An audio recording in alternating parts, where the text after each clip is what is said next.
Saudara polisi dibantu TNI memperketat pengamanan di kota Marisa, Pohuwato, Gorontalo pasca unjuk rasa berujung pembakaran di kantor Bupati Pohuwato, Gorontalo. Polda Gorontalo dibantu TNI memperketat pengamanan di Pohuwato dengan menambah jumlah personel. Kapolda Gorontalo, Irjen Angesta Romano Yoyol menyatakan puluhan personel ditempatkan di setiap fasilitas publik. Total personel yang akan mengawal pengamanan di Pohuwato berjumlah 1.200 orang, termasuk dari TNI.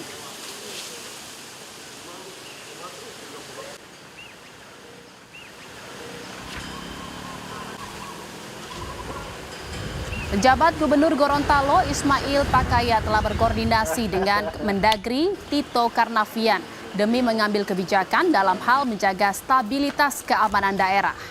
Mendagri menginstruksikan ASN untuk tetap masuk kantor memberikan pelayanan kepada masyarakat.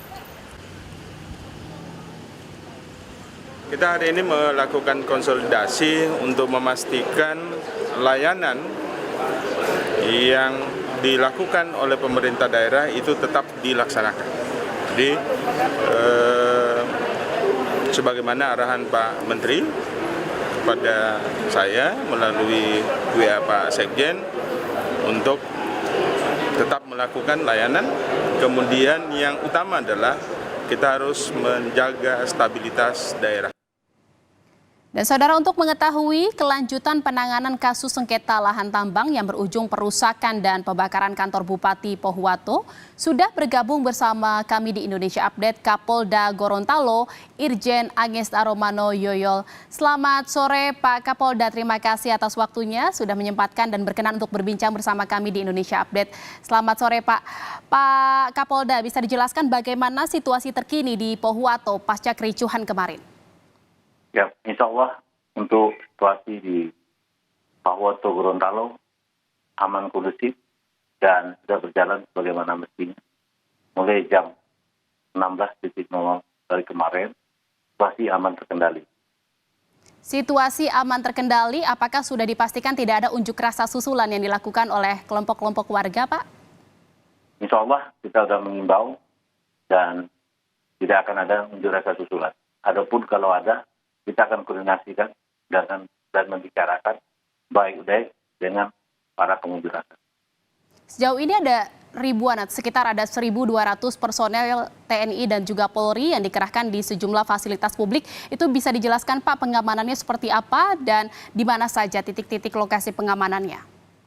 Pertama di kantor-kantor pemerintahan, di sekitar kantor Bupati, termasuk yang saat ini digunakan sebagai kantor pelayan publik, di sekitar kantor Bupati juga, perkantoran, fasilitas umum, termasuk di daerah pertambangan tetap kami amankan semua. Dan semuanya berjalan sebagaimana mestinya. Sejauh ini semuanya berjalan dengan normal kembali dan juga situasinya sudah benar-benar kondusif seperti itu ya Pak ya, pasca dengan kericuhan yang kemarin. Lalu Pak, terkait dengan penanganan kasus ini terkait pasca kericuhan kemarin, polisi saat ini menahan berapa banyak pihak-pihak nih Pak yang diduga memprovokasi dan juga melakukan perusakan serta pembakaran di sana? Ya, sampai sekarang kita sudah melakukan pengamanan sebanyak 40 pengunjuk rasa dan melakukan pemeriksaan dan menentukan siapa berbuat apa, berperan sebagai apa. Ini kita masih pilah-pilah. Mungkin sore ini kita bisa sampaikan berapa orang tersangka dan berapa orang yang saat itu hanya hadir tapi tidak melakukan apa-apa. 40 orang saat ini sedang ditahan gitu ya, masih dalam pemeriksaan lebih lanjut dan belum ada yang ditetapkan sebagai tersangka yang diduga menjadi provokator ataupun pengerusakan ya, pelaku pengerusakan di kantor DPRD dan juga kantor Bupati. Ini saat ini penanganan kasusnya sejauh ini bagaimana Pak, selain dari pemeriksaan pihak-pihak yang ditahan? Ya, sementara sudah ada yang jadi provokatornya, sudah teridentifikasi. Siapa yang membakar atau yang menyuruh membakar, termasuk yang memprovokasi pengerusakan, termasuk yang mengajak untuk melakukan anarkis menyorakkan, mau nyuruh. Nah, ini kita sudah lakukan. Nanti tinggal kita pilih-pilih perannya masing-masing. Dan ada 2 orang yang diserahkan oleh tokoh masyarakat. Nanti kita akan terima di Polres Pahuwato. Dan kita mengimbau lewat tokoh masyarakat, alim ulama di sini, supaya masing-masing kooperatif. Dan insya Allah ada respon, 2 orang akan diantar oleh tokoh masyarakat. Kita tunggu di Polres Pahuwato untuk dilakukan pemeriksaan. Ya, dari pemeriksaan ini ada yang sudah diduga merupakan provokator dan melakukan perusakan. Apakah oknum-oknum ini memang murni dari warga atau memang seperti apa, Pak?